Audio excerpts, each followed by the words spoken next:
good morning and warm welcome to Online Anaesthesia, postgraduate teaching program on Zoom platform sponsored by Akula and hosted by A1 Logics and aired by Anaesthesia TV. Today we are having two important topics. I can say it is a rare topic in pediatric anesthesia. That is anesthesia for conjoined twins and anesthesia for genetic muscle disorders. For that we have two eminent scholars on our online platform, Dr. Swarna and Dr. Kaushik. I welcome both to Online Anaesthesia platform. The first speaker, Dr. Swarna, is working as a professor of anesthesia in Government Medical College, Kozhikode, Kerala. She is past president of ISA Calicut City Branch. She has received Tamil Nadu TN JA and Sansuri Memorial Travel Grant for Best Paper. And her area of interest is difficult airway, acute pain management, pediatric anesthesia, and regional anesthesia.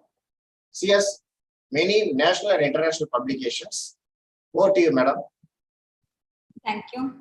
Good morning to you all. At the outset, let me thank Dr. Edward Johnson for inviting me for this online postgraduate teaching program. This is a pediatric topic session, I think, and it's a rare topic. So what topic given for me today is anesthesia for conjoined twins. Anesthesia for conjoined twin is an enormous challenge to us. Not because we need to care two tiny kids at the same time, because of the concerns of conjoint in physiology like cross circulation, organ sharing, and the long marathon twin separation surgery with the massive fluid shift and blood loss. So we are very much worried about this separation surgery, and it's a very rare, challenging surgery also. So let me start from basics. Conjoined twins are identical twins whose bodies are joined in utero. It's a very rare phenomenon with a reported incidence of 1 in 50,000 to 1 in 2 lakh births. And higher incidence is reported from Southwest Asia and Africa. They are also called as miracle babies. They are always monozygotic, monochorionic, and monoamniotic, and always of the same sex. There is some female predominance, almost 75% or 3:1 ratio. And of this, almost 40% are stillborn.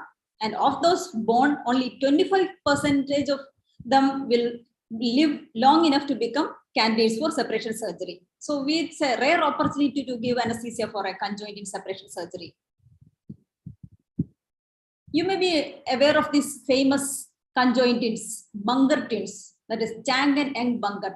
So famous, they were born in Siam, that is now the Thailand, in 1811. They were born as a conjoined twins joined at the CV sternum. Madam, please share your slides, madam. Share your slides. Share your slides. I'm sure. Isn't the slides showing? Not share. Okay, what happened? You share it again.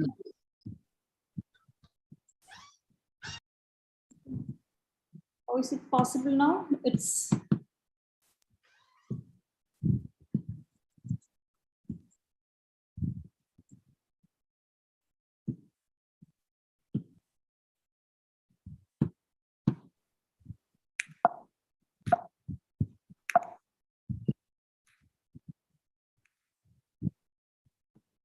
what happened?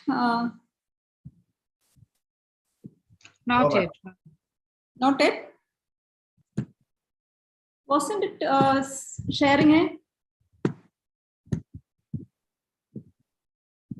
Ma'am, come back to Zoom and click on the share screen. Now your PPT is open, no, in the screen. You can see your PPT.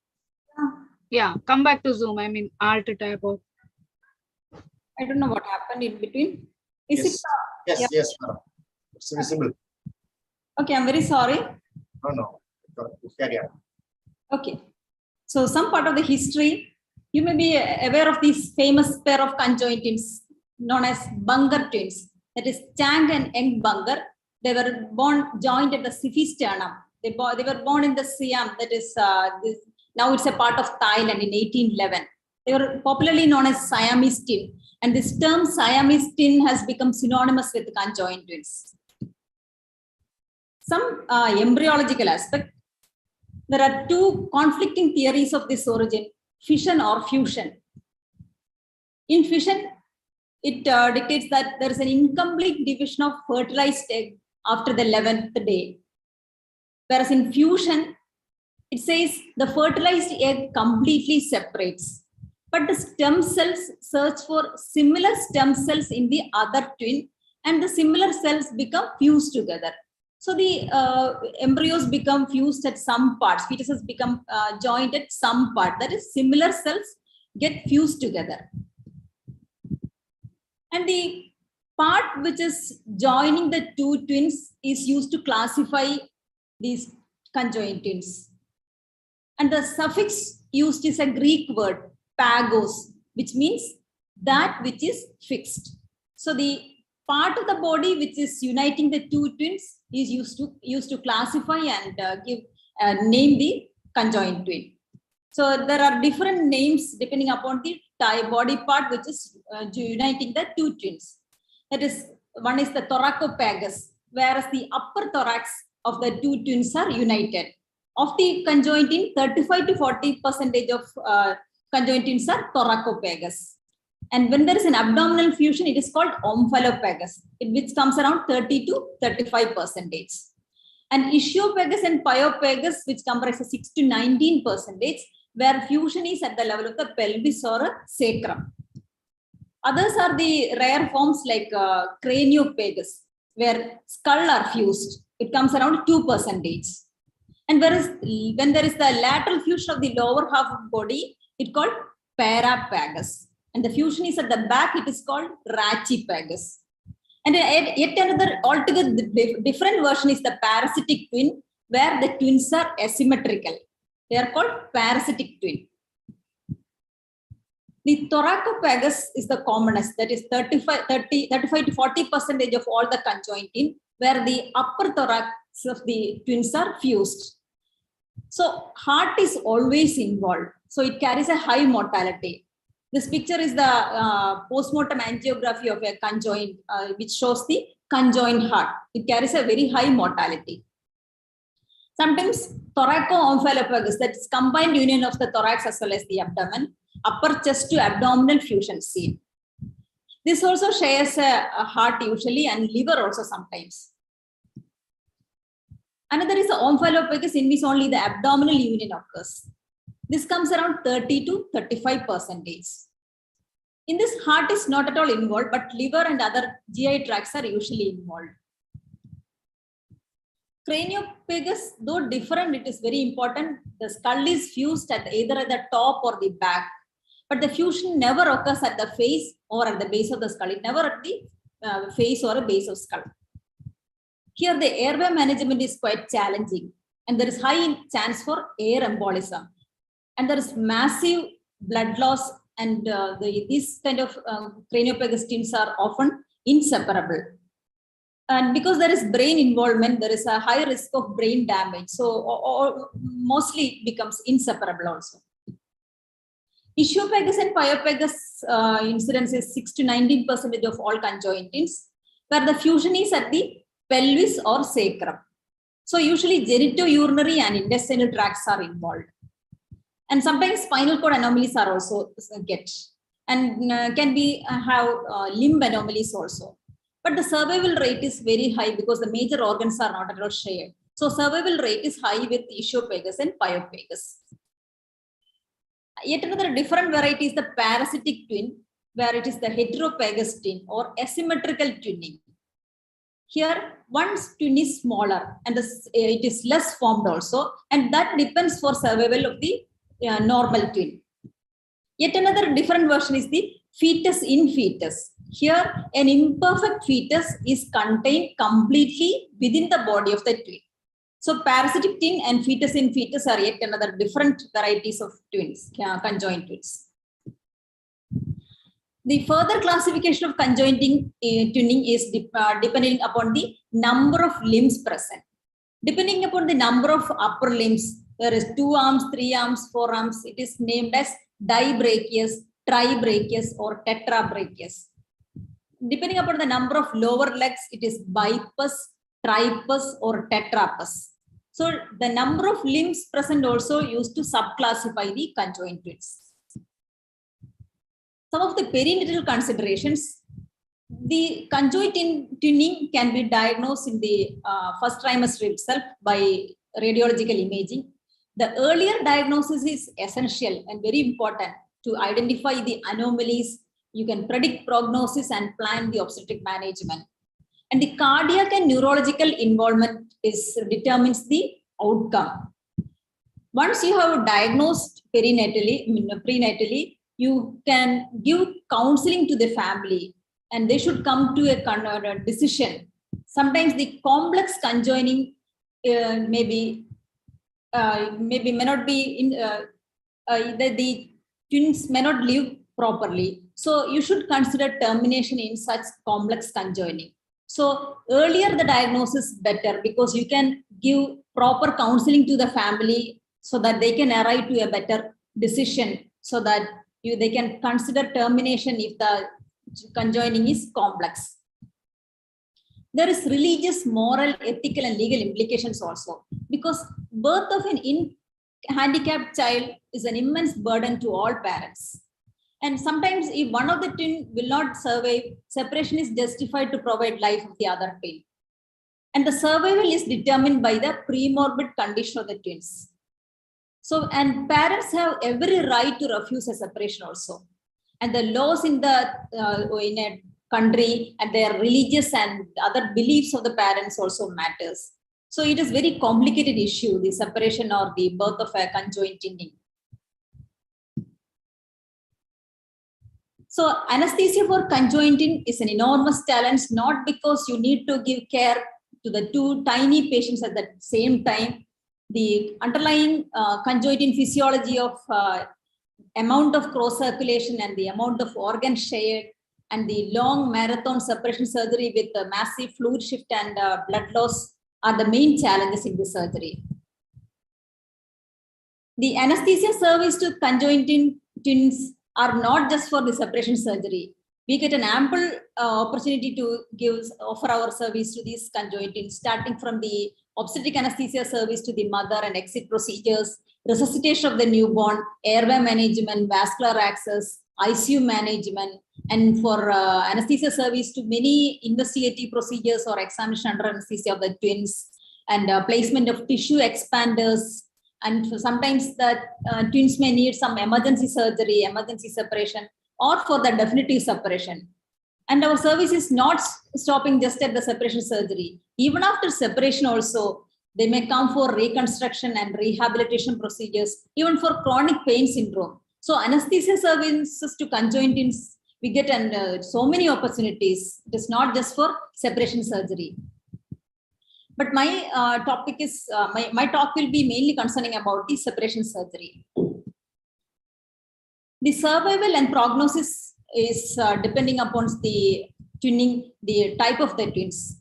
The potential for separation and long-term survival depends on where the actual attachment between the twins and the degree of major organs shared and the circulatory sharing, depending upon the amount of crossed circulation and presence of other congenital anomalies. All these will mainly dictates the long-term survival. And the twin separation surgery carries a high mortality rate of almost 50%. So the main concerns in the separation surgery are you require a thorough preoperative evaluation and planning, and you require multidisciplinary team approach. And because the surgery is a long marathon surgery with massive fluid shift and blood loss, you require vigilant monitoring and intensive postoperative care also. So these are the main concerns in a conjoined twin separation surgery. So preoperative evaluation should be thorough and well planned. The shared organs and body parts should be considered. Every organ system needs thorough evaluation preoperatively. The anomalies, some of the anomalies may preclude the survival or lead to major hand dip, which may interfere the acceptable life that should need to be determined. Some of the cardiac and neurological involvement will prevent separation because the twins may not live after separation. So cardiac and neurological anomalies are the most important which prevent separation of the twinning. The amount of cross circulation is very important because the pharmacokinetics and pharmacodynamics of the drugs are inconsistent in presence of cross circulation. Because the drugs given to one twin will have unexpected effect in the other twin, because some of the IV administered drug will cross over to the second twin. So the estimation of the cross circulation, how much there is cross circulation, will help to calculate the drug dosage and fluid replacement intraoperatively. So estimation can be done by radioisotope or angiographic imaging. That is helpful to estimate the percentage of cardiac output that is exchanged between the twins. Clinically, you can estimate this presence of cross circulation by giving anticholinergic drug to one twin intravenously and noting the effect in the other child. So when do you time the separation surgery? Ideally, it is not in the neonatal period. It is the best time is between 4 to 11 months, and the twins are at least 8 kg weight, total weight. But sometimes emergency separation may be required, as indicated in when the condition of the one twin threatens the survival of the other, as with the complex congenital heart disease or sepsis syndrome, or when one twin is incompatible with life, as with anencephaly or a cardiac, and the other twin has a high chance for survival. And when there is damage to the connecting grid, as in omphalophagus. So these are the indications for an emergency separation. That is, condition of one twin threatens the survival of the other, or one twin is incompatible with the survival, or if there is connecting bridge is damaged. Otherwise, the separation is scheduled in the later half of the infancy, that is the 4 to 11 months, and the babies are at least 8 kg weight. You need a thorough preoperative planning with a multidisciplinary team. The multidisciplinary team should involve all those involved in the perioperative management of the twins. These include the anesthesiology team, pediatric surgeons, all the surgical specialties involved in the surgical separation, intensivists, nurses, technicians, and all other supporting staff. And you should conduct preoperative meetings, multiple preoperative meetings, to formulate a thorough perioperative planning. And you can place tissue expanders. The surgeon will place the tissue expanders to recruit skin for closure. So multiple tissue expander placement may be required preoperatively. In the multiple preoperative meetings with the multidisciplinary team, you should discuss all the investigations and imagings. And you should come to a conclusion about the order in which the different surgical specialties operate. And the planned position, if any change in the position intraoperatively, that has to be discussed. And the location of the intravenous and arterial lines and all the monitors should be discussed. And also any anticipated problems and what postoperative care is required for that child. Everything should be discussed in the preoperative meetings and should come to a conclusion. And in the meeting, you should assign specific tasks to each member. There should be one team leader who should assign specific tasks to each member in the multidisciplinary team. And you can even conduct preoperative simulation. And such rehearsals will identify the potential stumbling blocks that will optimize the anesthesia and surgical flow and will ensure needed equipments and supplies. This will, such preoperative meetings and simulation will promote the leadership and communication also. So that will ensure a safe and effective patient care without complications or delays. So there are DOL models even for simulation and for the separation preoperatively. So you can, this will point out any stumbling blocks intraoperatively, whether any intravenous line is getting dislodged. So the position change, everything you can do the such rehearsals in the OT itself preoperatively. And the arrangement in the OT for separation surgery should be very carefully done. There should be one OT table initially with all other equipments, machine, everything should be duplicated. 2 machine, 2 monitoring system, syringe pumps, warmer devices, drug cart, everything should be duplicated. Initially, single table. Thereafter, once the separation is over, you require 2 tables for the reconstruction of each twin. And the arrangement of the OT should be to suit the type of the conjoined twin. because for craniopagus and cephalopagus, the machine should be on either side, whereas for these ischiopagus and pyopagus, the machine should be on either end of the table. So the OT should be arranged to suit the type of the conjoined twin. So the main anesthetic concerns are depending on the conjoined in physiology, because the amount of cross circulation and organ sharing, the marathon surgery with the massive fluid shift, because there is large loss of blood and components, and the rapid replenishment is required. The long hours of anesthesia in a two tiny pediatric subjects simultaneously, and the challenging airway and challenges in the thermoregulation also. So you need an anesthesia team with one team leader and 2 lead anesthesiologists for each twin, and you should have trainees and other supporting staff and technicians. The anesthesia plan should be carefully planned with pre-op rehearsals as required. And the weight of the conjoined twin is the total weight is taken, and if the twins appear equal, you can half the combined weight for the drug calculation. Otherwise, if they are asymmetrical, depending upon the approximate weight. And the color coding is very important. The colored stickers are used to place on the twins' wrist and files, as well as on the machine, tubings, monitors, lines, syringes. Everything should be color coded. It may extend even up to the surgical and anesthesia team also, and it should be used throughout the perioperative period. Color coding is very important because it prevents administering wrong drug or wrong agent to the twin. Even it prevents doing the wrong surgery in a wrong twin. So color coding is very important in the conjoined twin separation surgery. Pre-medication, the neonatal period, the separation anxiety is not an issue because the babies may be hospitalized from birth. Older infants, if required, you can give oral midazolam or chloral hydrate as required. Another challenging aspect is the venous access, because the babies are administered, hospitalized from birth itself. So long hospitalization make the venous access very challenging, and adequate vascular access is a must for separation surgery, because you need to transfuse large amounts of fluids and blood.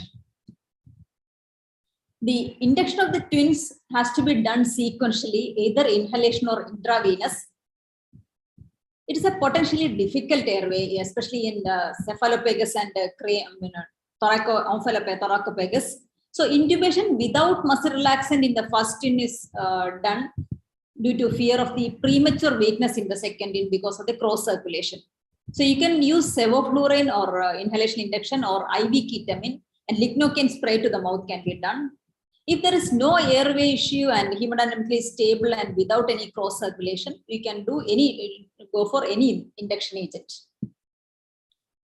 Airway management is very challenging in conjoined twin because the difficult airway is anticipated in thoracomphallopagus and craniopagus. The challenges are mainly due to the positioning issues, because access to mouth and larynx is quite difficult. And sometimes the endotracheal tube may get caught at the subglottis. And you need to support the ventilation in the second twin also because of the cross circulation. So all this makes airway management quite challenging. In the thoracomphallopagus, you can see there is hyperextension of the neck. There is inability to position each twin supine, and access to mouth is difficult because their faces are so close, you can see. So the airway management is highly challenging in the thoracomphallopagus and craniopagus. So you have to do sequential induction intubation. FOB, video laryngoscope, or unique positioning techniques all can be used to help the airway management. And sometimes, as I said, the endotracheal tube may get caught at the subglottis. Then you have to rotate the endotracheal tube 180 degrees as it passes through the glottis to avoid getting caught at the subglottic level. And the type of endotracheal tube, whether reinforced or ordinary, or what route, nasal or oral, that depends on determined by the type of conjunction. In some of the conjunction, the nasal intubation is preferred because fixing of the nasal intubation may be easier. So sequential induction intubation, and you can use any technique, fiber optic or a video laryngoscope, or unique positioning technique to for the airway management. Maintenance should be done with sevoflurane 1 to 2% with oxygen, air, and fentanyl. Ventilation should be synchronized to improve the quality. Whether diaphragm is involved or whether diaphragm will be affected by the surgery is very important. And the lung compliance is also mostly affected. You usually see in areas of consolidation and atelectasis. So ventilation should be synchronous, and the diaphragmatic involvement is very important in the ventilation. Another important aspect is the positioning. The positioning should be discussed in the preoperative planning itself. Ensure ample space for all staff in the crowded OT around the two tiny patients. Intra-op change in the position is yet another risky aspect because it may cause dislodgement of the endotracheal tube or the vascular access. So it has to be done very carefully, any change in the position intraoperatively. And as far as possible, monitors and machines should be kept on the same side of the twin. And impact of moving tables apart after the separation should be borne in mind. So position change intraoperatively is risky because of the risk of dislodgement of the endotracheal tube and vascular access. Fluid and blood management is yet another important aspect of twin separation surgery. So you require large bore IV access and central venous line. The incision is extensive and there is a long operation time which causes massive third space loss and blood loss. So loss from almost half to more than 5 times the estimated loss is seen. So for maintenance, you can go for balanced crystalloid solution at a rate of 15 ml per kg per hour. Early use of colloids and blood products are better. You can consider albumin. And the fluid management should be guided by the IBP, CVP, and urine output.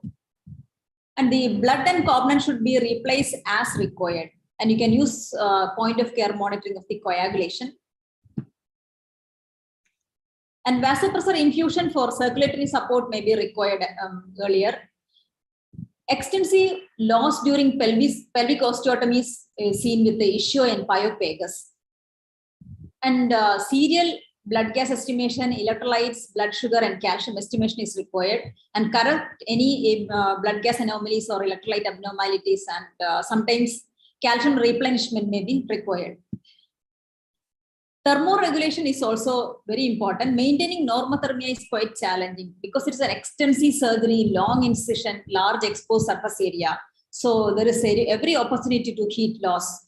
So prevent heat loss by any measures like plastic drapes, padded bandage around the exposed limbs, warm fluids and blood, forced air warmer. So take any measures to prevent heat loss, and maintaining normothermia is very important. In the reconstructive phase, once the babies are separated, the babies should be taken to the two tables for the reconstructive phase. So the further reconstruction and closure is done during this reconstructive phase in two separate tables with the two separate teams. And once the separation is, once the reconstruction is over and the closure is done, postoperative care is in the postoperative intensive care unit, and where they require careful postoperative monitoring. Of course, adequate analgesia is obligatory. Monitoring should be continued for any ongoing blood loss, electrolyte imbalance, hypoxia, acidosis, hypothermia, or any organ dysfunction. And the fluid management should be done by hourly monitoring and replacement as needed. Some of the early postoperative problems include the sequels of blood transfusion, massive transfusion, long hours of surgery, and tight skin closure. Many a time the primary closure will be very difficult because of the tight closure, which may affect the underlying organ function. So sometimes the incision may be kept open, part of it may be kept open and covered later on. The common cause of mortality are the cardiovascular and respiratory problems. Diaphragmatic dysfunction and sternal chest wall insufficiency are also important. And both twins should be nursed in the same postoperative room to prevent separation anxiety. And the multidisciplinary team approach should be continued in the postoperative care also, because these children will definitely require extensive rehabilitation and reconstructive surgery postoperatively and many sittings of reconstructive surgery may be required. So the multidisciplinary team approach should be continued in the postoperative care also. And survival rate is highly variable depending upon the type of conjoining. Coming to our experience with the separation surgery, we were fortunate to have one experience with the conjoint separation surgery in 2015, which we had reported in the Indian Journal of Anaesthesia. It was an ischiopagus tetrapus twin. The antenatal diagnosis was missed, and the twins were born outside and referred to our center for expert management. Baby in this ischiopagus tetrapus twin, the baby A was having normal facies and cardiorespiratory system, whereas the second twin baby B was having abnormal facies, multiple congenital anomalies like cleft lip, cleft palate, a large cystic hygroma, non-aerated lung, univentricular heart. And there was associated anorectal and urogenital abnormalities also.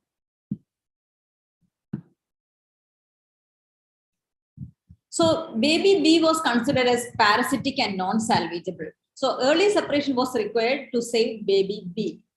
So the parents were given a full explanation and thorough psychological counseling, and the consent were taken for separation for the two twins to save baby A, because baby A had a high chance for survival. So early separation in the neonatal period itself was planned, and the surgery was done on the postnatal day 30. So a multidisciplinary team was formed with all the anesthesia team, surgical specialties, and the other nursing and supporting staff. And preoperative meetings and meticulous planning of the surgery and the postoperative care was done. The anesthetic management, we have kept ready the 2 sets of equipments, machines, monitors, all the equipments were duplicated. Apart from the baseline monitors, we used central venous line, temperature, urine output, and the cross circulation was confirmed clinically on table by giving an atropine to the twin A, and which shows a rise in the heart rate in the twin B. Intravenous induction with the phenterline and thiophenol sodium was done to the twin A and intubated and laryngeal structures of the twin B was not identified with the subsequent intubation attempt. So the baby B was given supplemental oxygen through nasal catheters for fear of any shunting. So only baby A could be intubated. Laryngeal structures of the baby B was not identified, but it was supplemented oxygen to prevent any shunting. The separation surgery was done by the multidisciplinary team. They included the pediatric surgeons, cardiothoracic surgeons, neurosurgeons, and orthopedic surgeons, and other supporting staff. Initially, the vascular, bladder, and ureteric separation was performed. Later on, vertebrotomy at the level of lower lumbar spinal levels done, and the parasitic child was separated. And the lower limb of the parasitic child that was still attached to the baby A was disarticulated, and the baby A was separated completely, and complete skin closure was possible in the primary closure itself. There were massive fluid and blood loss, which was monitored and replaced. Fresh whole blood and blood products like fresh frozen plasma and platelet concentrate was used. Serial blood gas, electrolyte, blood sugar, hemoglobin, and coagulation monitoring was done. And postoperatively, the baby was ventilated in the intensive care unit with all intensive monitoring, and the baby could be safely extubated after 24 hours of ventilation in the ICU. And the perioperative period was uneventful for the live baby. To summarize, anesthesia for conjoint separation is a highly challenging and demanding surgery, though it is a rare opportunity. You need a thorough preoperative evaluation and a planning with a multidisciplinary team approach with the multiple preoperative meetings. It's a long duration surgery with a massive blood loss and fluid shift. So you require vigilant monitoring and intensive postoperative care. And the survival rate is highly variable depending upon the type of conjoining. To conclude, multidisciplinary teamwork with meticulous planning is the cornerstone of successful management of conjoint separation surgery. Thank you. Thank you, madam. These are some of my references. Thank you very much, madam. You have covered the theory part and shared your experience also. It will be more useful for the postgraduates and the consultants.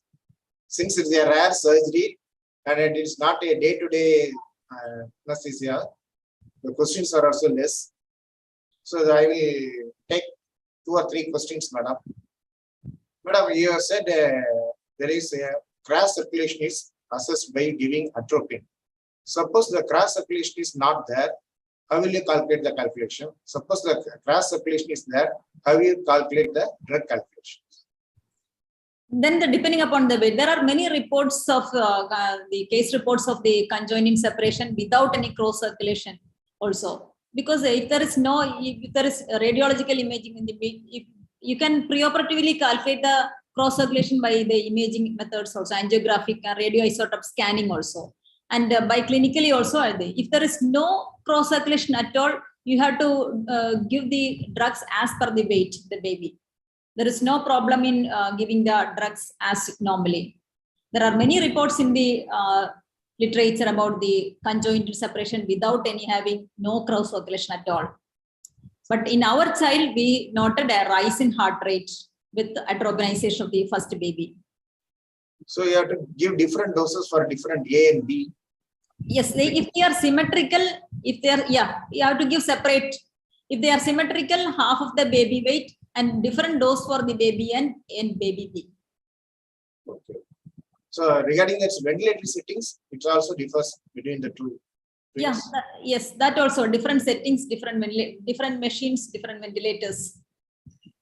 And there is one question: how to measure the weight of each baby separately? Yeah, that is very difficult. I already said if they appear symmetrical, you can half the weight. Otherwise, it is difficult. Thank you very much, madam. I have seen your presentation in the IJA, so I thought you are the right person to talk about your experience and the theory. Thank you very much, madam. Thank you, sir. We will move on to the second topic. Kaushik, sir. First, I want to introduce Dr. Kaushik, sir. I invite Kaushik, sir, to our online anesthesia platform. He needs no introduction for postgraduates because he is the author of bestseller, that is Anaesthesia Review, published by G.E. Brothers. Presently working as a consultant pediatric cardiac anesthesiologist in GKNM Hospital, Coimbatore. He is a co-editor of IACTA Echo Library, and he is going to deliver a tough lecture on the anesthesia for genetic muscle disorders. Openly, I say no one can speak on this topic unless they have a depth of knowledge. Dr. Kaushik is the right person with abundance of knowledge, so he can the right person. He is the right person to talk about this topic. Over to you, sir. So thank you so much for a lovely introduction. I'm humbled by the introduction. And to all my 40-odd participants who have logged into the meeting, a very good morning. I'll be talking to you today about anesthesia for genetic muscular disorders. I work at GKNM Hospital as a pediatric cardiac anesthetist in Coimbatore. Are my slides visible, sir? Yes, sir, it's visible. Okay. Sir, more than 200 are watching in YouTube also. Yes, sir. A very good morning to all. 1 second, sir.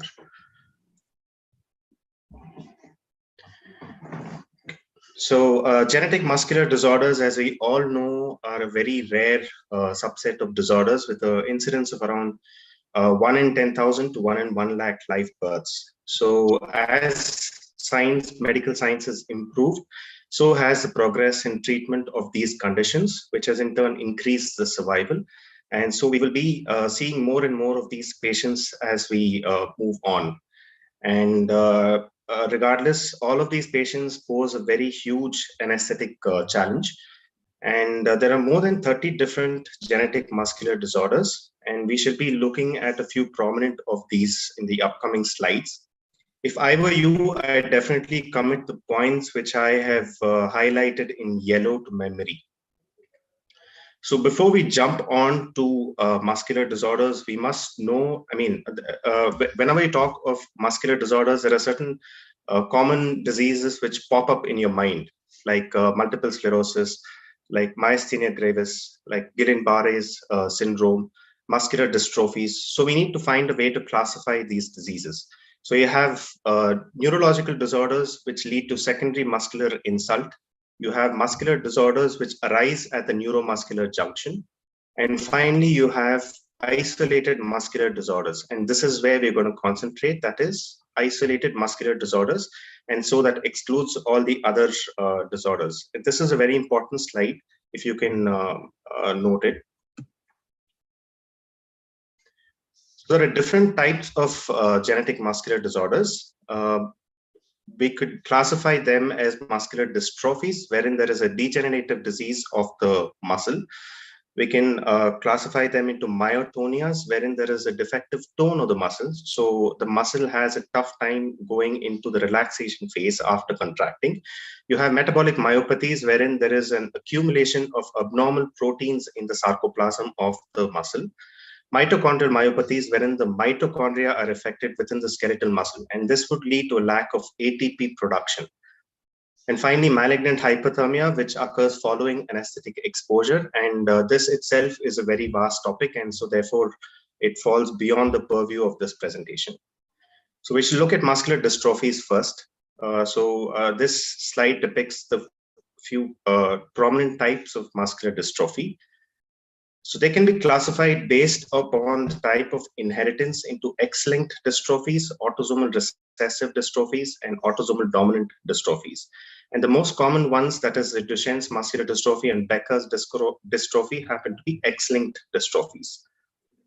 So this depicts a child with a Duchenne's muscular dystrophy. And imagine if you had to anesthetize just this child, what would be your anesthetic plan? And for that, we need to know what exactly happens in these muscular dystrophies. So Duchenne's muscular dystrophy is basically nothing. It's called pseudo-hypertrophic muscular dystrophy. That is a fibrofatty infiltration of muscles. And so it's nothing but a pumped up sponge pop. There is nothing but sponge inside. So even though the child initially tends to look very hypertrophied, all his muscles are hypertrophied, all of these are nothing but a fibrofatty infiltration of your muscles. So this happens to be the most common type of hereditary muscular dystrophy, with an incidence of around 1 in 3,500 live births.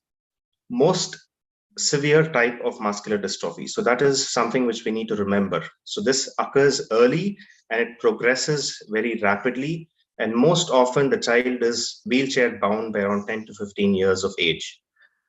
So the inheritance, as we said earlier, is X-linked recessive. And this occurs because there is a mutation in the XP21 region.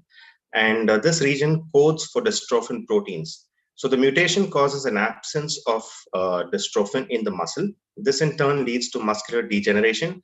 And as we discussed earlier, there is a fibrofatty infiltration of all your muscles, which leads to a loss of function. So because it is X-linked recessive, it occurs only in males, and the females tend to be carriers. However, female patients with Turner syndrome may end up showing symptoms of Duchenne's muscular dystrophy. So family positive history is seen in almost 90% of the cases. So what happens as a result of this abnormal dystrophin? So dystrophin as a normal protein is important because it interacts with actin, and this in turn interacts with the laminin in extracellular matrix. And this is what leads to a stable sarcolemmal membrane. So when you have a mutant dystrophin, the interaction with laminin is affected, and this in turn would lead to a very leaky sarcolemmal membrane. So what happens is the intracellular components start leaking out, and this in turn leads to an elevated serum CPK-MB levels. So the increased sarcolemmal permeability again leads to macrophage infiltration of your dead cell membrane units, and this would cause a fibrofatty infiltration of the dead cell tissue. So this is briefly what happens with Duchenne's muscular dystrophy. So the progression, as we said, is very rapid. It is rarely symptomatic at birth, and it presents it usually around 2 to 5 year old boys. There is an early proximal weakness, which is shown by which mainly affects the gluteal muscles and the shoulder girdle. The distal muscle function is usually well preserved until later stages. So there is no impairment in eating or writing or functions which involve your fine motor functions. So a child usually is wheelchair bound by around 8 to 10 years of age. And by the age of 20 to 25 years, the respiratory muscles get affected and the child is usually consumed by either congestive cardiac failure or by pneumonia. So this is a nice slide which shows the progression of the disease. So as we see here, at 2 years, he's pseudo-hypertrophic. And at 8 years, they typically tend to develop a lumbar lordotic stance when they stand up. And this lumbar lordosis disappears when they sit down. And usually by around 10 to 15 years, these children are wheelchair bound. So the early features, most prominent of these would be a waddling gait, like we see the woman walking here. And imagine if somebody were to walk like this, it obviously would lead to frequent falling. There is a difficulty climbing stairs. And along with this, you have large, firm calf muscles because of your pseudo-hypertrophy. And what is very pathognomonic is your Gower's sign, which usually, I mean, it's rare to see this sign in patients with Duchenne's muscular dystrophy. But whenever you see this, it is more or less diagnostic. So when person stands up from the floor, after from the sitting position, it's usually with the assistance of the upper limbs. He holds his hand, he holds his limbs and then his hips, and then finally he's able to stand up. So this is your Gower sign. So late features usually tend to appear beyond 5 years of age. So initially, as we saw, there is a lordotic stance, and the child loses ambulation by around 10 years of age. And once he loses ambulation, he slowly starts developing kyphoscoliosis. And because of the loss of ambulation, there is skeletal muscle atrophy, and this would predispose a patient to long bone fractures at a later stage. And what is very characteristic is that as this degeneration progresses, there is no myalgia or spasms. And so therefore, this condition is more or less painless. The creatine kinase can be up to 20 to 100 times the normal. As the respiratory muscles start getting involved, there is an accumulation of the secretions, and there is a loss of pulmonary reserve. However, most of these symptoms are covert because at this stage, the child is unambulatory. And so therefore, you would not be able to pick up the signs of weak respiratory muscles until they start developing complications. So like this person in the right, at later stages, these patients are usually someone who is drowning in their own secretions. So along with that, you're going to have pharyngeal muscle weakness and nasal regurgitation, which predisposes these patients to aspiration. And at the last stages, you can have cardiomyopathy, which in turn would lead to dilated cardiomyopathy. So as we can see here, it progresses through different stages. You have 5 stages, and anesthetic exposure usually tends to occur in the later stages. So stage 3, they start having contractures, so they can come to you for a contracture release. Stage 4 is where you have a stage of spinal deformity. So the patient is going to come to you for spinal fusion. Stage 5 is where you have an end stage dependence, where you have respiratory and cardiac complications, which occurs more than 15 years of age. And at this stage, they're going to come to you for ventilatory support in the ICU. What are the diagnostic investigations which we would like to see? So the first and most important is the serum creatine kinase levels. The normal levels are usually less than 160 units per liter. However, in Duchenne's muscular dystrophy, as we discussed earlier, it progresses to more than 100 times the normal. So you're looking at a serum creatine kinase levels of around 15,000 to 30,000 international units per liter. However, we should remember that there is no correlation between the serum creatine kinase level with the disease severity. This is because as during the later stages, there is no muscle tissue for it to be replaced, and therefore the creatine kinase levels can plateau and subsequently fall. So it is very important for us as anesthesiologists to obtain a baseline value like we do for the sugar levels in diabetics on the morning of surgery to detect post-operative rhabdomyolysis. Other tests which can be used to diagnose this disease are your lysosomal enzyme assays, DNA mutation analysis, and your EMG studies, which end up showing small polyphasic muscle motor units.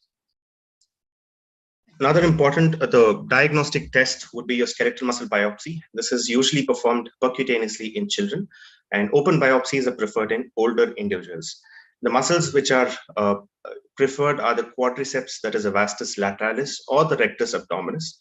And this is because these muscles tend to be involved early, and they're not usually completely replaced by fat or fibrous tissue.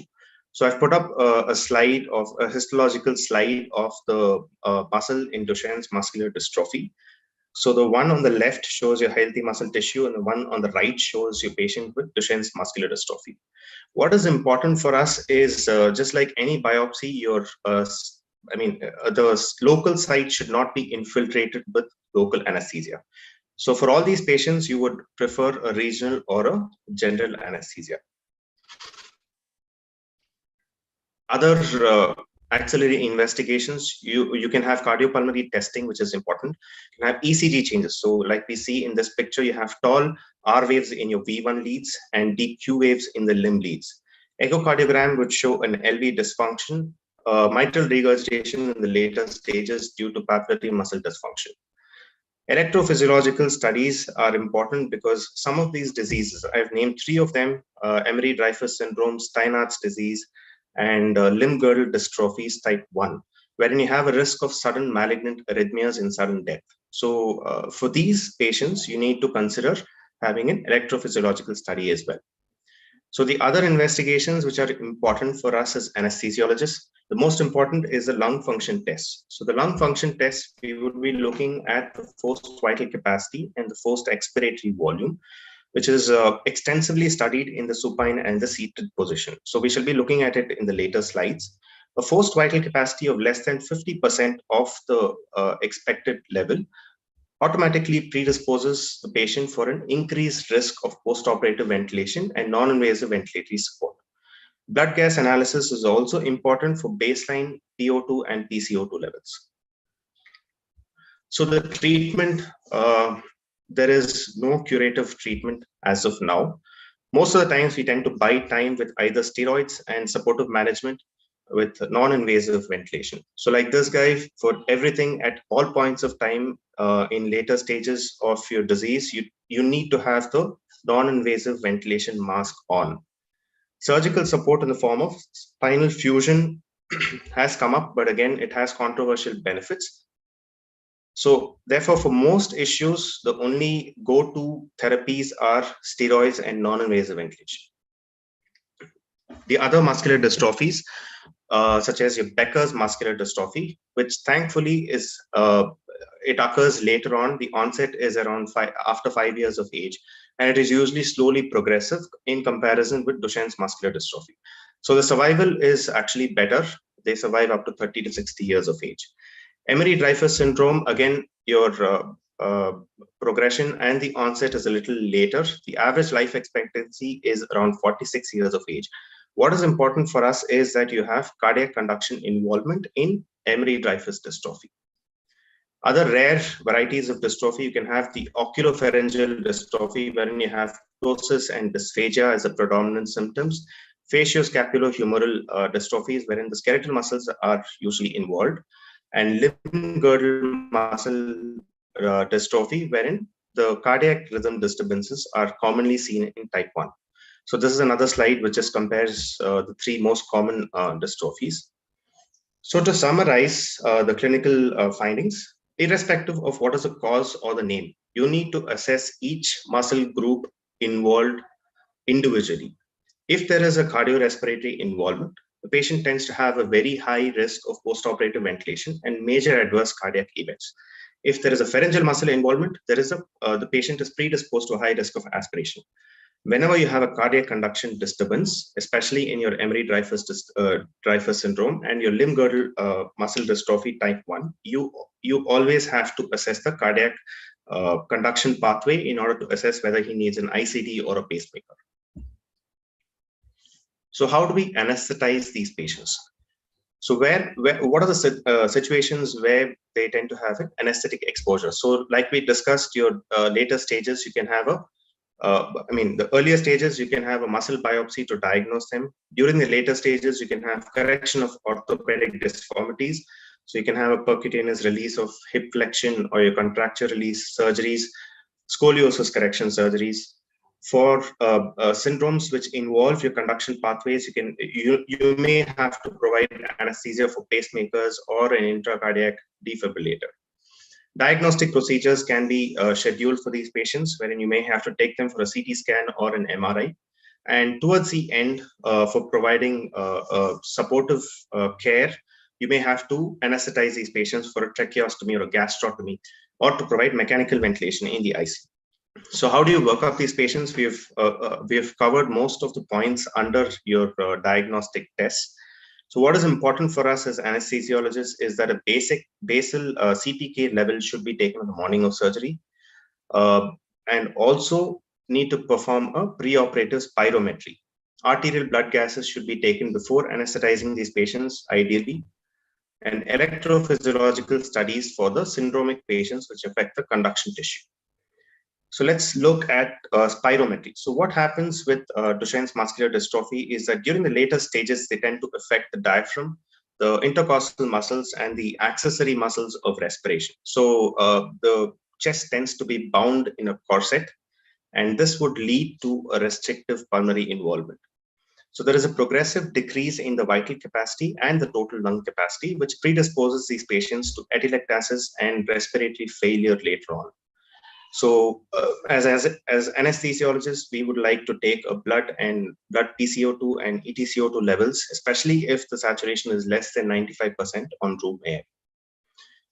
So what are the parameters which we need to look at? The first and the most important is the forced vital capacity, which has a very high predictive value in assessing the risk of respiratory complications.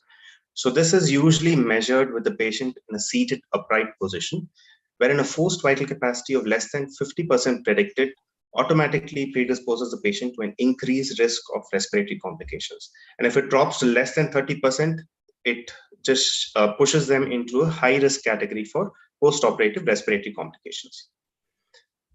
Next, we need to conduct tests to assess the respiratory muscle strength. So the most important are your maximum expiratory pressures and your peak cough flow.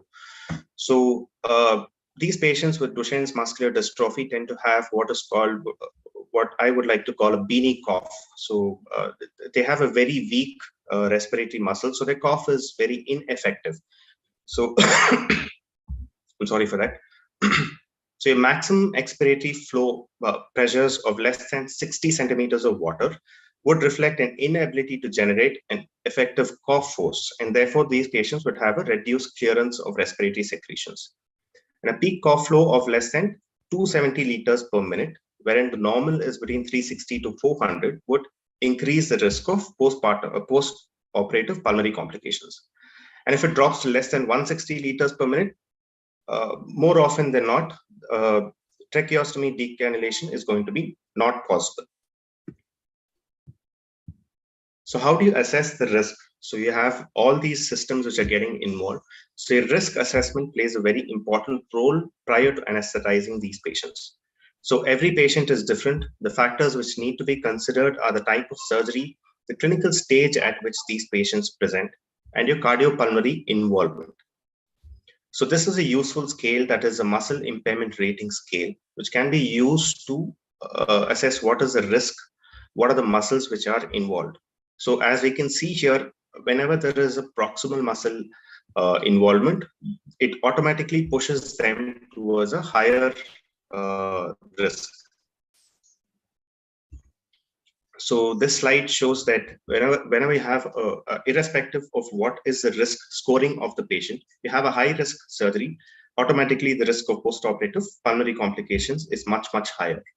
So the anesthetic considerations, the preferred mode of administering anesthesia for these patients would be regional anesthesia. TIVA, if at all we were to administer general anesthesia, TIVA is considered to be safest. We need to avoid succinylcholine. It is absolutely contraindicated because it causes rhabdomyolysis, it causes hyperkalemia, and it predisposes to ventricular fibrillation in these patients. Rhabdomyolysis is also seen with volatile agents, and therefore TIVA is considered to be safest. There is an increased risk of malignant hypothermia as well.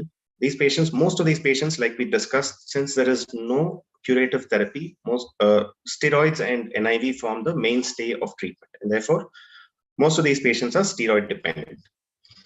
And whenever you're expecting large volume shifts, or if a patient has cardiomyopathy, you would want invasive monitoring as well. So these patients tend to have a rather, we tend to have a difficult time for extubation of these patients, mainly because of a decreased cardiopulmonary reserve. And also they have a high risk of aspiration. Post-operative respiratory failure, like we discussed, whenever the peak cough flow is less than 270 liters per minute, or whenever your maximum expiratory pressure of less than 60, it predisposes them to post-operative respiratory failure. And in syndromic patients, you also have a high risk of malignant perioperative arrhythmias. So it's important for us to prevent hypothermia because it tends to increase your incidence of myoclonic contractures and also increase your bleeding for these patients. So we say that regional anesthesia is what is preferred, but what if you have to give a spinal or an epidural for this guy on the right? So what we need to see is that the landmarks are very deformed, and as a result of which your ultrasound guidance is usually preferred in these patients. If you were to administer general anesthesia, the rules to be remembered are that you would want to avoid succinyl choline and volatile anesthetics because they increase the risk of hyperkalemia and rhabdomyolysis. So TIVA is considered to be safest. And if there is cardiac involvement, even nitrous oxide is ruled out. So the safe agents to be used, which can be used, are opioids, propofol, dexmedetomidine, ketamine, and local anesthetics.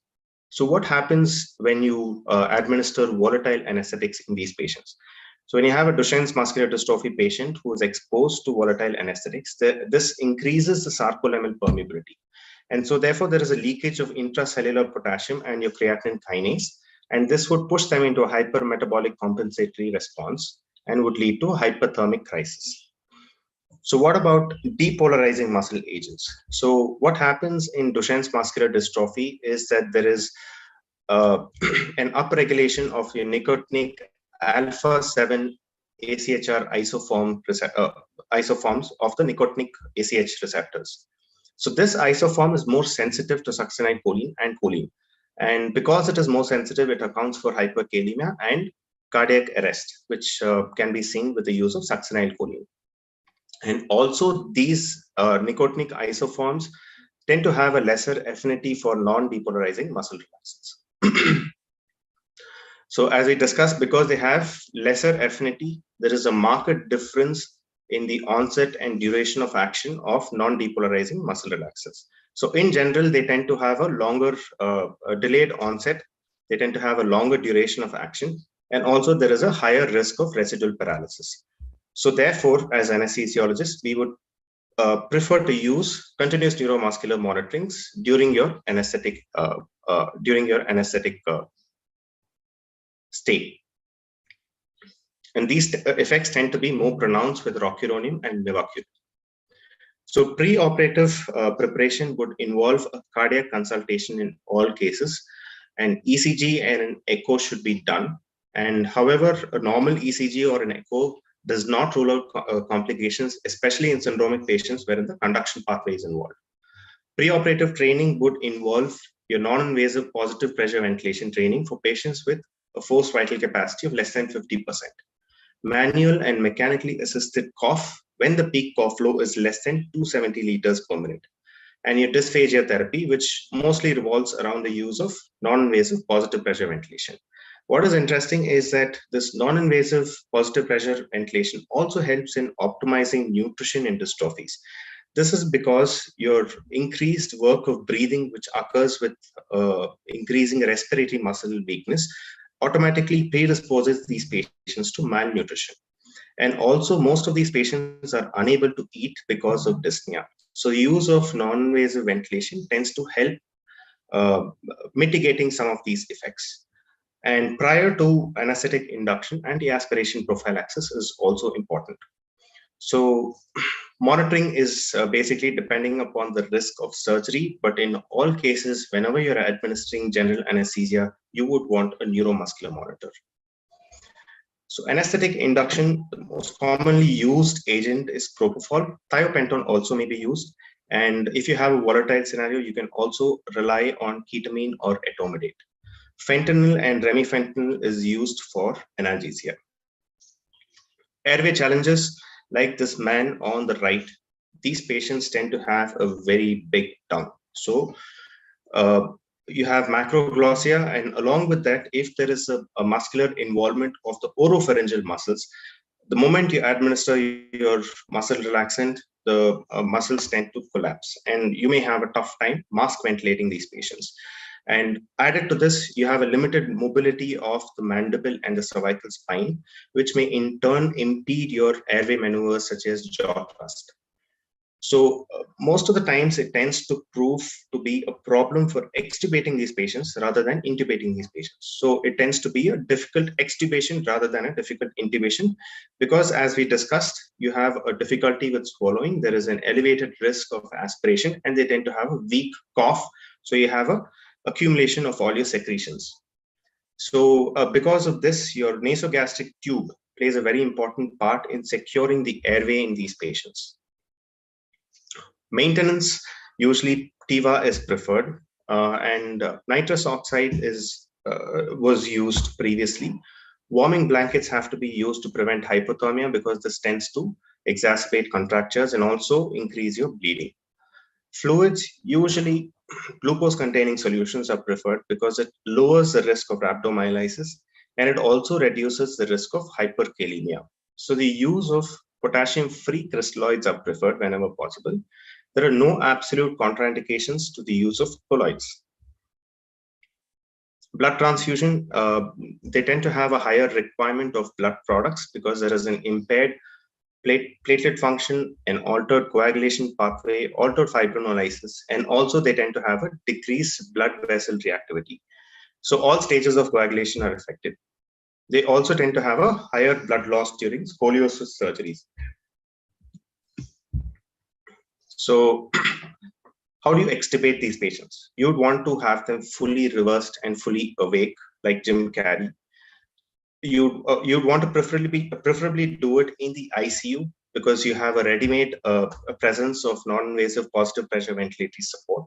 And it also tends to avoid an unsupported transport of these patients following extubation in the operation theater in clinically unstable conditions to the ICU. So the aim for all these patients, if in case you're transporting them to the ICU with the endotracheal tube intact, would be to wean them early and put them on non-invasive ventilation as early as possible. And if at all there is any doubt, you would rather defer extubation for 24 to 48 hours. Post-operatively, they have a very high risk of apnea and death following extubation, and this risk can go on for 24 hours post-operatively. So you would want to monitor these patients intensively. Don't be in a hurry to shift these guys out of your post-operative care units, especially so if it is a major surgery and if there is severe muscle dysfunction. And you'd want to avoid prolonged immobilization in these patients if they are still ambulatory. Post-operative analgesia is very important because adequate analgesia tends to prevent respiratory complications. And if at all the situation demands, you want to delay extubation in order to optimize analgesia. So these patients are more sensitive to opioids, and we would want to have a multimodal way of giving analgesia for these patients. Preoperative complications which we need to look for, most common are your respiratory failure and rhabdomyolysis. Patients with syndromes affecting the conduction pathways, you need to always look out for arrhythmias and cardiac arrest. And other rare complications such as hyperkalemia, adrenal insufficiency, and dantrolene-resistant malignant hypothermia-like reactions can also occur. Acute rhabdomyolysis. So what would happen if in case you've taken all the precautions, there is still a risk of acute rhabdomyolysis in these patients? This is most commonly seen in children less than 8 years of age, and it usually occurs in the post-operative period. So what would you do? You would end up discontinuing your inhalation anesthetic if in case you have been administering it.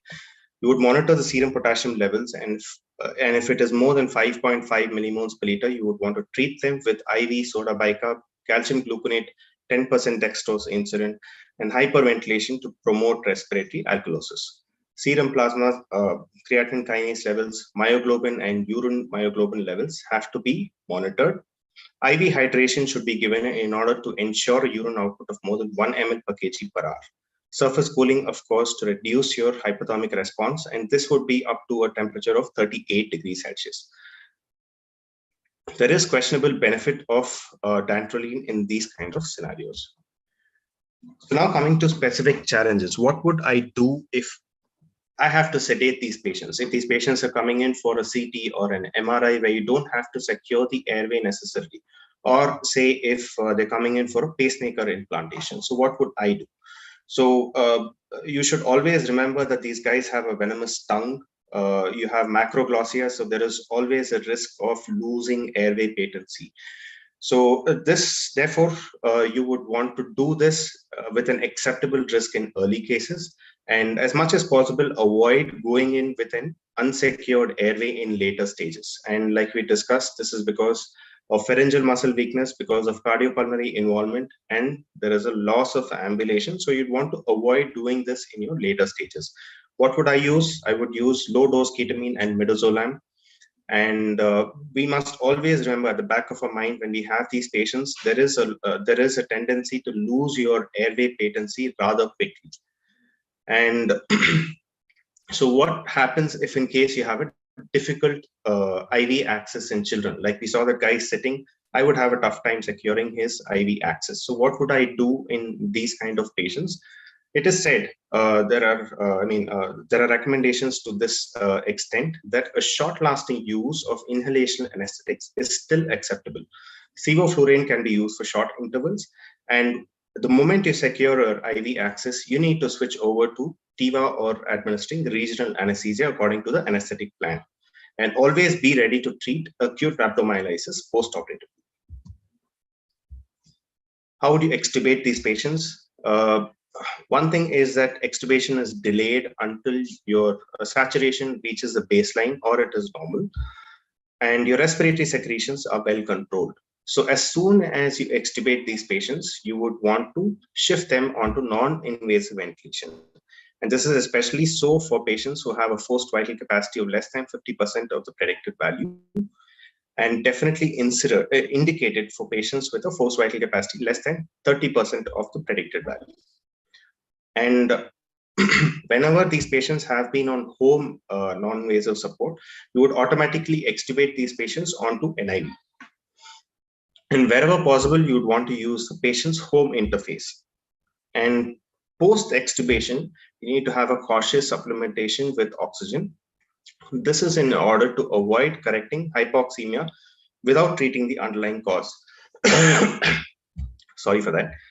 Hypoxemia usually tends to occur in these patients because of airway secretions, or because of hypoventilation, or because of atelectasis. And you need to identify the cause before treating the hypoxemia. So your ICU considerations, these patients may tend to end up in your later stages where you need to provide supportive care. So for all of these patients, you would want to manually assist cough, preferably with a mechanical insufflation exsufflation device, especially when your peak cough flow rate is less than 270 or your maximum expiratory pressure is less than 60. So the benefits of using this MIE machine are that it augments your cough and it prevents atelectasis using deep lung insufflation. Cardiology consultation is always preferred for giving your goal-directed fluid therapy. Nasogastric tube can be used in patients with GI dysmotility. So this is your cough assist maneuver. Excuse me.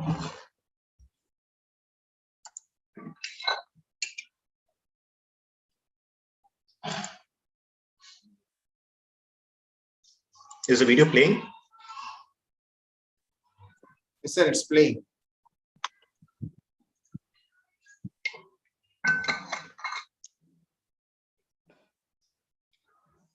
So this is how you would assess the patient for augmenting his cough in the ICU. This is one maneuver that is a supine costophrenic cost assist maneuver. You also have a Heimlich type of cough assist, if at all you were to be handling these patients in the ICU. So you ask him to take a deep breath, place your palm in the subcostal region, and then force down as he coughs. Lastly, your bowel management. So your aim would be to push it out because these patients tend to have gastric dysmobility. So whenever these patients tend to have gastrointestinal manifestations, you'd want a nasogastric tube in situ to protect the airway. You want to give prokinetic GI medications as well, as gastroparesis is very common. Yeah, and important thing is that if oral feeding is delayed for more than 24 to 48 hours, you would consider parenteral feeding, and if not, enteral feeding with a small diameter tube. So the other genetic muscular disorders, this covered your muscular dystrophies. What happens with your myotonias? So myotonias are where you have a defective muscle relaxation. And as a result of this, these guys, they are like the dog on the right, hair on end. So most of the times their tone is increased. And this usually occurs because of either chloride channel dysfunction or sodium channel dysfunction.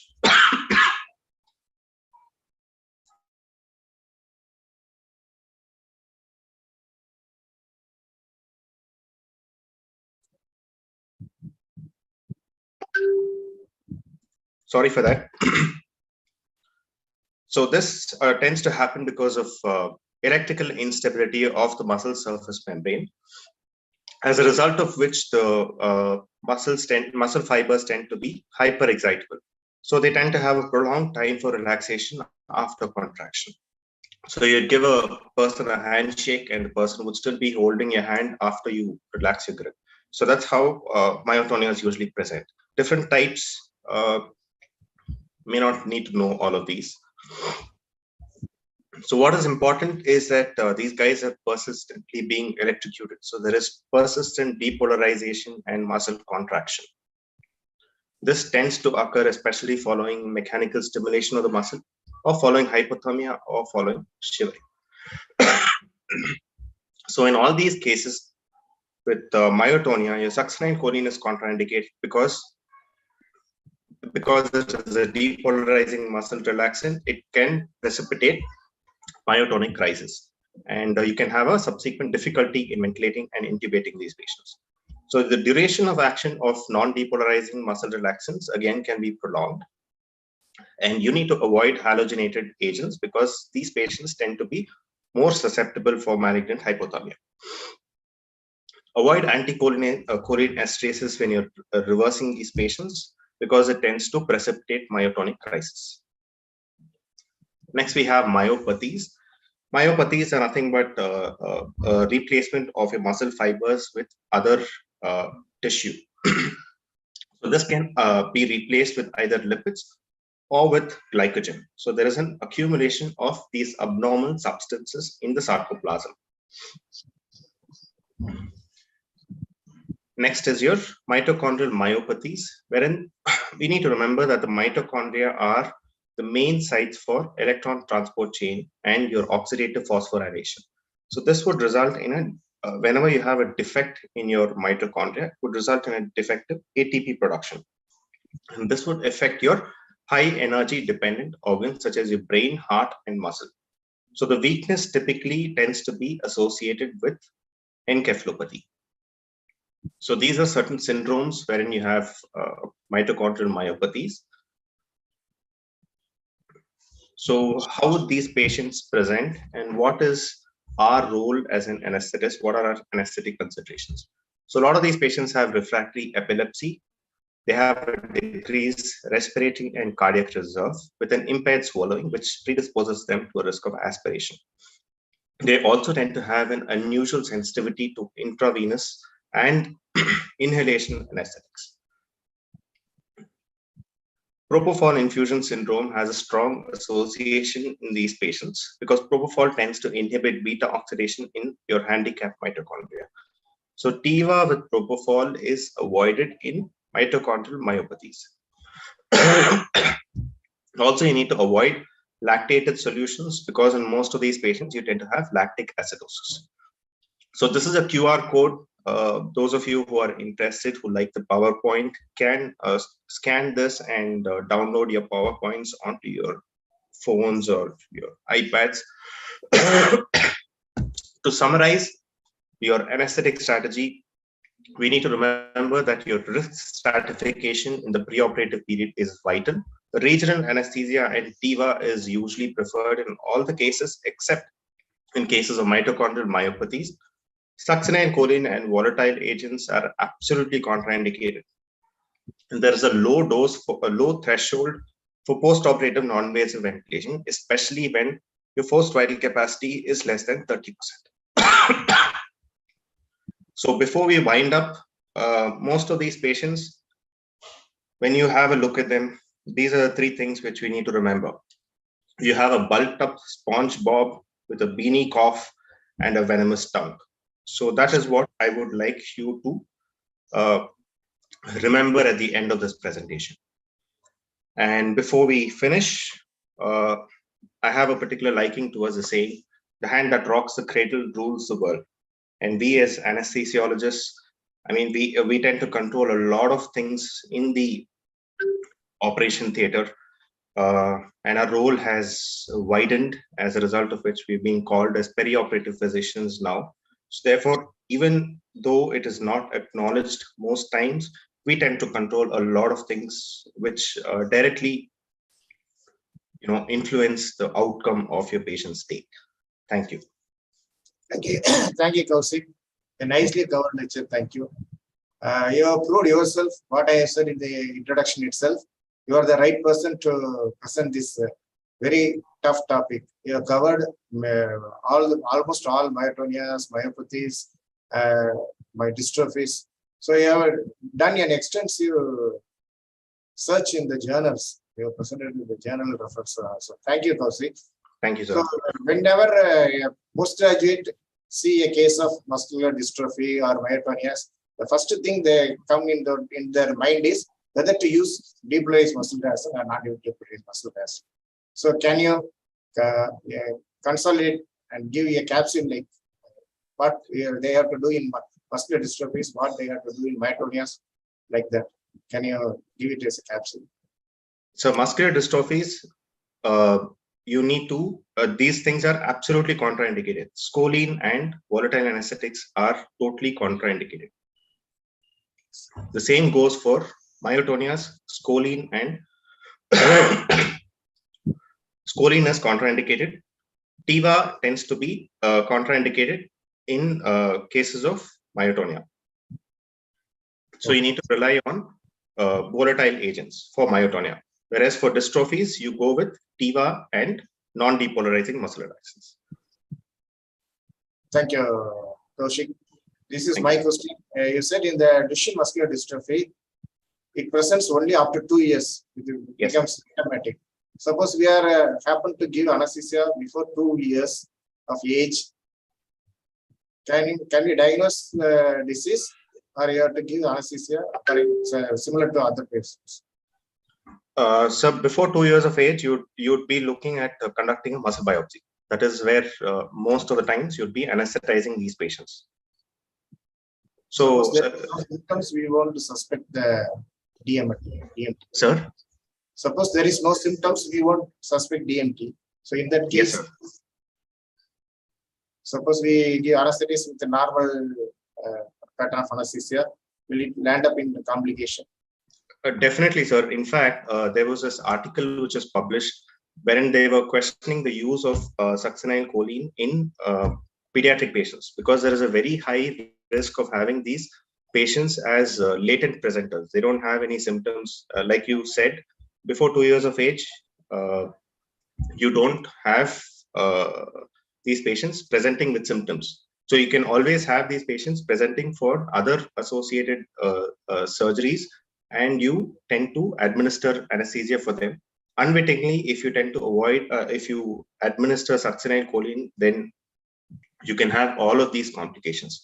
So therefore, as much as possible in the pediatric population, you would want to avoid securing the airway with succinylcholine.